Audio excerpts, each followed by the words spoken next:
Welcome to some more live Linux kernel development here today. Again, being a good example for this kit, policy kit, previous videos, right? We patched this already yesterday, not that we would want to use it. And here's also some exploit proof of concept. Apparently, I didn't test it because I don't have policy kit, but I assume it could potentially work. Creating the shell code. Even also, yeah, this kind of course, a real attacker wouldn't run GCC to compile this, so a real attacker would need to ship the precompiled binary because otherwise, on a more restricted installation in the cloud and stuff, you would of course not leave your compiler around for people to just compile stuff. But anyway, as I mentioned in this previous news security debriefing, that I would actually not allow this empty argv argument. And I looked earlier into this today and then noticed newscasting that by pure chance that someone linked this to the bug ziller of the Linux kernel, and there is a renewed discussion, so maybe this makes it into the Linux kernel. Maybe I should resend this. Someone else sent it already. Also, that is wrong. I wanted that. So what I've done here, so as OpenBSD, I mentioned this in the previous newscast, as I was surprised that the Linux kernel supported this OpenBSD apparently since 2015 maybe. Looks also that there might have been a discussion already for bit execve with args equals 0, argc. And I've done the same thing, so the original patch, alright, I didn't, the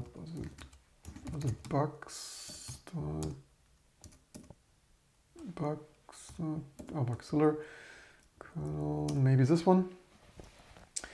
And as I mentioned the other day, this patch here from 2007, I guess, not bug-free nor ideal here with argv, so they say here count. Actually, wait a second, they say count. It doesn't matter too much, so count. Oh, wait a second, where do they patch count? Yeah, whatever their proposal. So changing this here, so this is a Linux kernel. So to a little bit to my surprise, I wonder why this lives in FS of all things. So this is FS for file system. I find this a little bit counterintuitive. Certainly there are very good reasons why you create a process from some inode in your file system, but in OpenBSD this lives a little bit more structurally sane in this current exec. I find it a little bit strange in FS. Also, I find it a little bit funny that it's like, yeah, the stuff so old is 1991, and here demand loading implemented. It's like, this really makes me smile for comments and code lines potentially have survived as long as 30 years in the Linux kernel of, hey, proudness of December 1991. No need to read anything but the header into memory. The inode of the executable is put into current executable and page faults. Do the actual loading clean. Took only 2 hours. Get demand loading completely implemented. It's like, yeah, that is somehow funny. That this is that such kind of comments of like, hey, my hobby OS just announced to some news groups, like 30 years later the world runs on this code. So they count here the stuff. So they have here of course an open coded count function in this fs exec file. So they have here counting arguments, because of course that's how you're doing it in C, right? Of course it's a little bit complicated in the Linux kernel. You have here user pages, so you need to specifically get user argument pointers here. So of course, stuff ain't easy. Special trickery for user mappings and addresses versus kernel. Obviously, so yeah, here's a console stuff, pointer, argv, pointer, native, not null. Iterating this here, funny that they use a for loop with arguments. I mean, just my other coding in C++, right? I prefer for loop with stuff, but although actually here, I mean, otherwise you would need to while true, but yeah, also a little bit funny and ironic. Anyway, so they count the stuff here. Also, yeah, super efficient, right?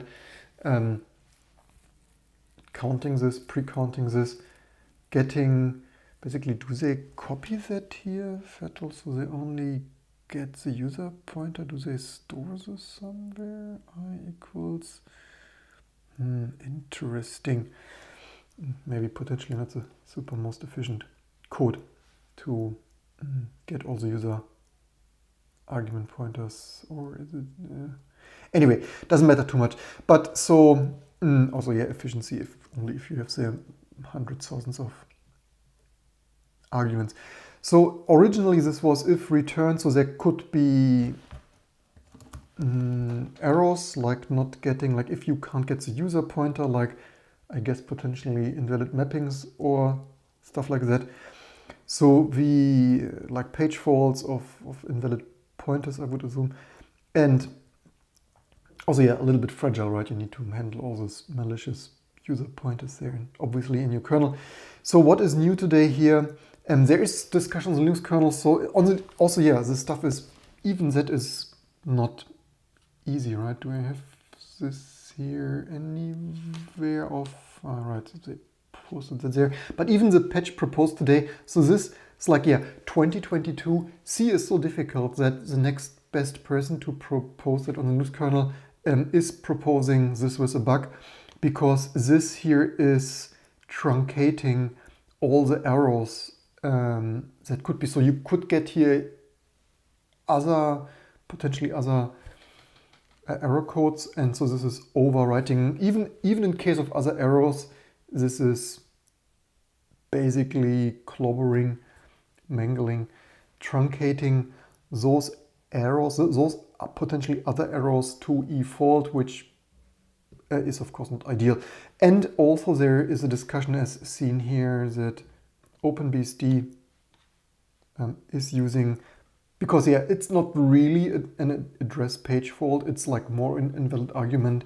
And so the OpenBSD kernel people use invalid, which I would agree is certainly more useful. So I changed, by the way, all right. So the proposed today, and maybe I should earn some 2 cents and post it too, but no, not sure if it's. So the problem is, like, yeah, some other people are working on this 3-line change.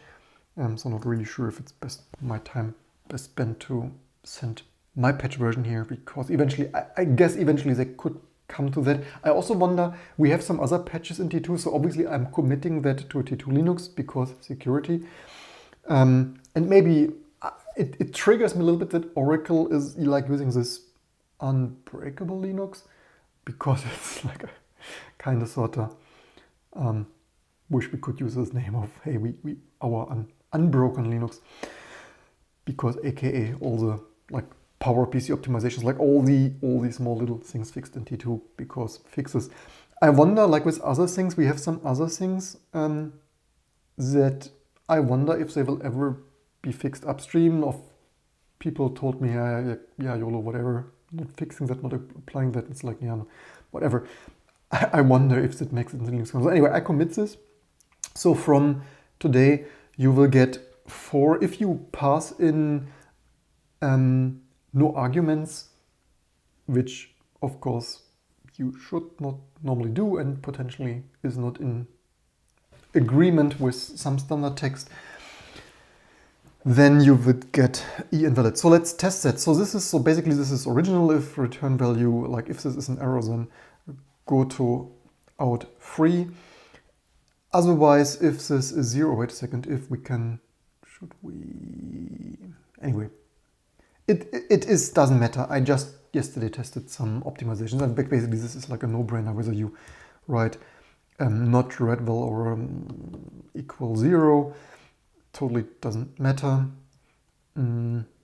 I kind of sort of, I mean, for booleans I would prefer not, but here in this case I personally kind of sort of prefer 0 because this is a count, and in my opinion makes it a tiny little bit cleaner to read if like we compare counts, and obviously 0 is more of a count than not. So eval, and so I built this already, eval this stuff of so did this of course already, and I also, so basically also bumping up my tools here, my tooling. So I started in script, because the thing is of testing, how to test this. I have this exploit here already. I built this exploit already, and also we have that here. I also modified this exploit a little bit because I don't have PolicyKit around, so I commented most of this shit out of here and added an error code because we want the stuff failing, and otherwise if you run this you still have a shell, but it's the shell you run this from.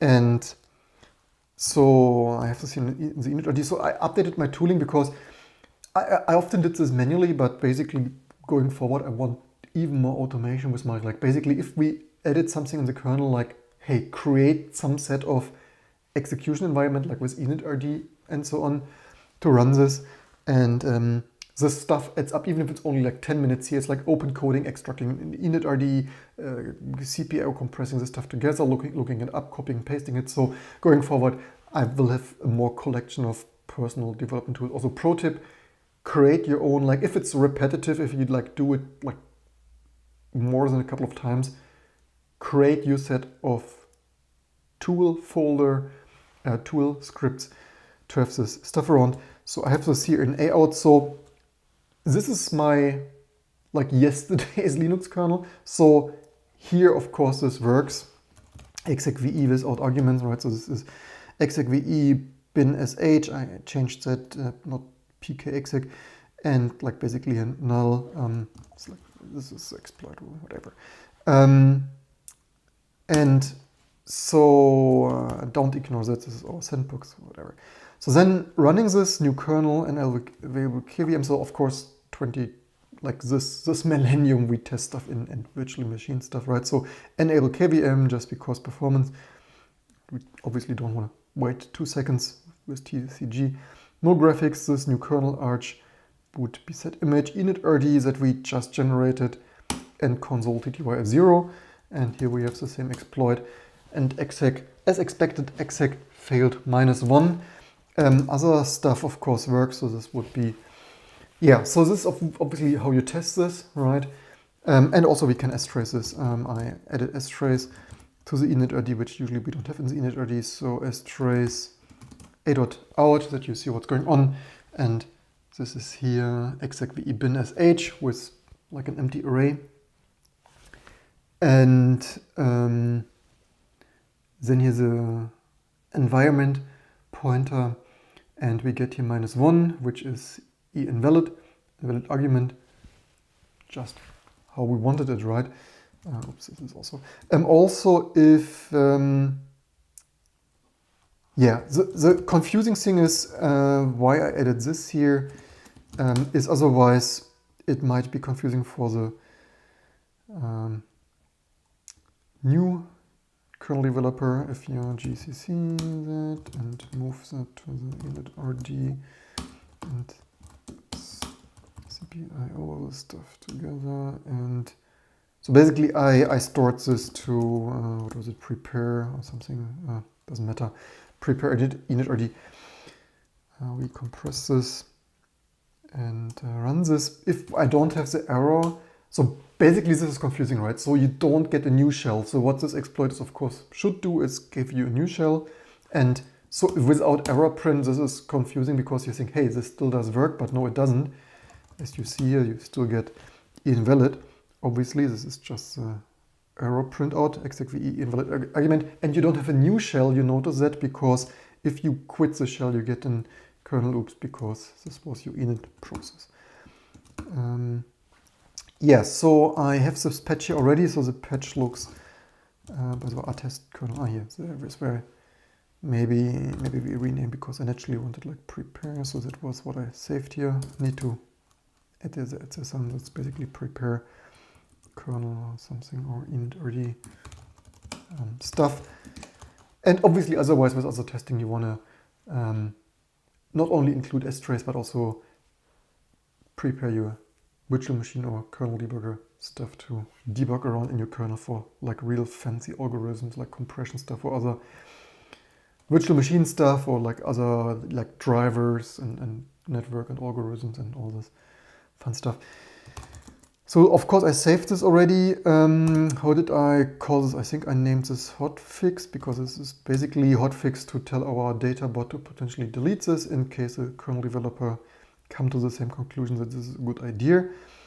Hotfix execve, and this could cause regression. Someone on kernel Linux kernel mailing list pointed out with some code search that some packages like iSpell or whatnot, like maybe 2 or 3 packages or so, might actually do supply a null pointer, which of course you don't, or other stuff like executing self proc fd self or something. But anyway, here's a patch. Maybe like prevent PwnKit class of exploits by line 0 arg way to start with. Can also include a link to the kernel bugzilla, like where was it even? Forbid. You probably, right, we had this one here. Also we could hint prevent PwnKit class of vulnerabilities.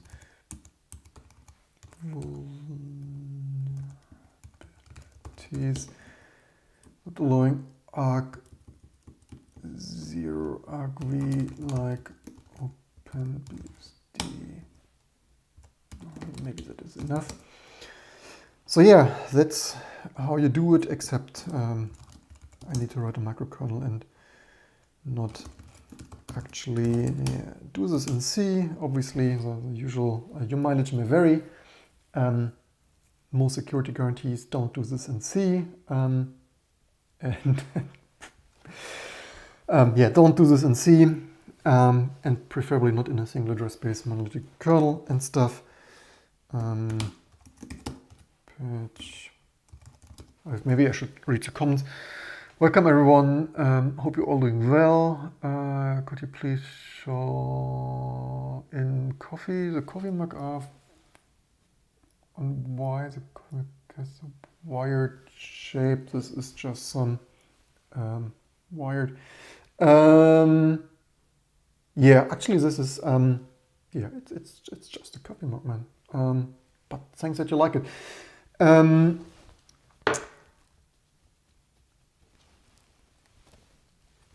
So yeah, no other comments to that.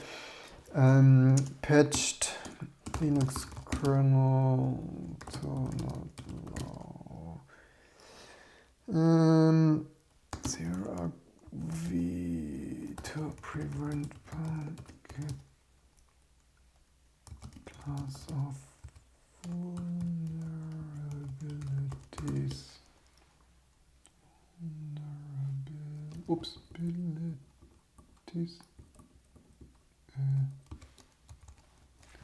Vulnerabilities. So yeah, but as you also, you know, we have gone 10 days of sorry to hear that. Was it what did you say the other day? The other day you had birthday, right? Did you already the other day that someone felt sick? Who was it? Yeah, sorry to hear that. I hope you're doing fine. Good friend in Berlin also told me last night that he had COVID positive since a week, since last Tuesday already, not this Tuesday, but last Tuesday. So like, was it 10 days soon or so? So yeah, and he also super carefully with 2 kids at home. And so his rest of the family, the 2 kids and wife, don't have that, so he's the only one positive there. Isolation, working at home there. Thankfully, none of us here has this shit yet, and I hope you're all doing fine and don't get the shit, because it can be really awful.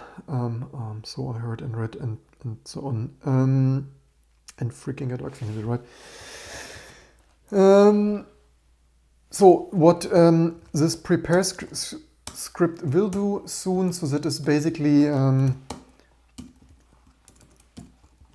also I don't like these colors, to be honest. So create an init.rd extract. So basically what we probably want to do is the running version. Was it which was it? Was it V or oops, it's not the V. What is the version? Maybe release. Release. So basically we need the running version. The reason I do this to have like one last working init.rd. Basically we don't ever need that again, right? So we could directly either test this, or it doesn't matter. It doesn't need to be the most sophisticated, it's just our test script anyway. And so basically this is preparing. We could actually run mkinit.rd. What would be the downside of that? Except, yeah, we could actually run this or mkinit.rd, doesn't really matter the most. Could also, like, if you test kernel modules and install that in there, like similar to that, also potentially not all, tar the stuff together and yeah, copy here more stuff. Basically we could like handle arguments, like copy stuff like for f, I think this should be set 1, 2, 3, 4 f. I think this did work right. Oops. So yeah, for file, do potentially copy that in, copy verbose or verbose force f2 like init rdf or something. Let's just, as an example of what kind of stuff you probably want to run there. Then init.rd, this kernel here with, especially in my case, certainly often with scripting.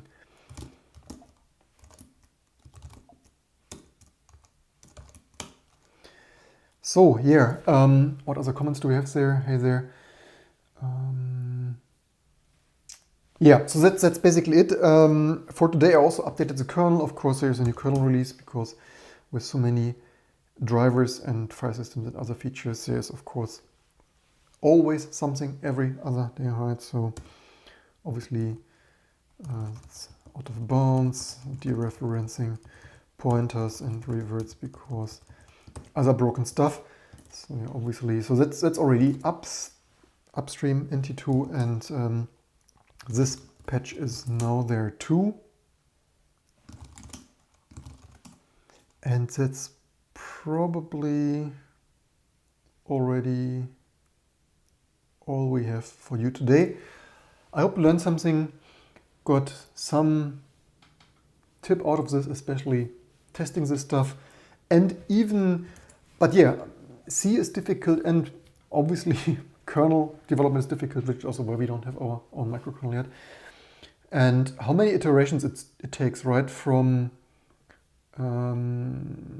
Bugzilla 15 years ago, of, hey, maybe we should fix this, and then like, yeah, you whatever, it's not a bug, and then even then, so many years later, the first patch not perfect, and then more ongoing discussion. I think somewhere was also code using that there. So even, why do I point this out? This is the recurring reminder that IT and code is difficult, especially if you do it in C. And even such small things, right? It's just a like 4-line change. Even those, of course, I have a little bit of a benefit of already having this Linux kernel discussion. Having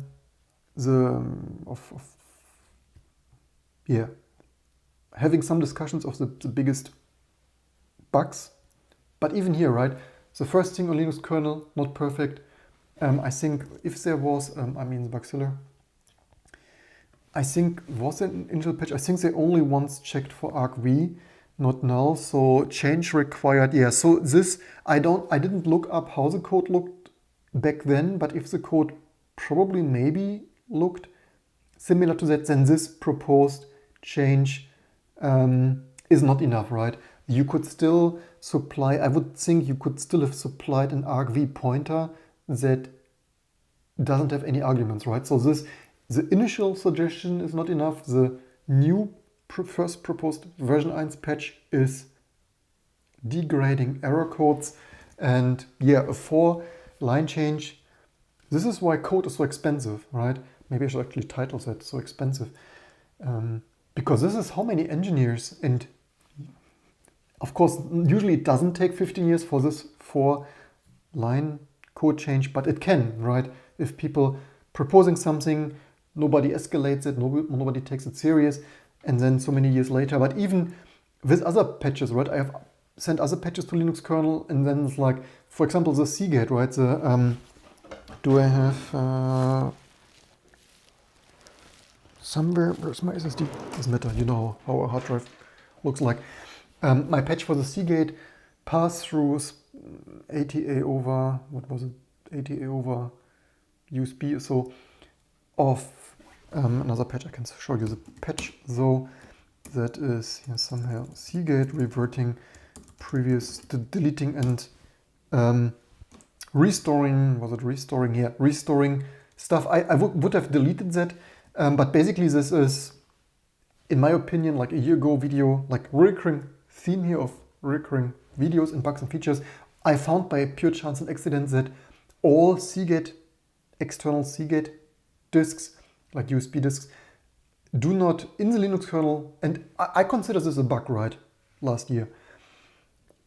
Linux kernel disabling ATA pass-through for all Seagate disks, in my opinion, this is not right.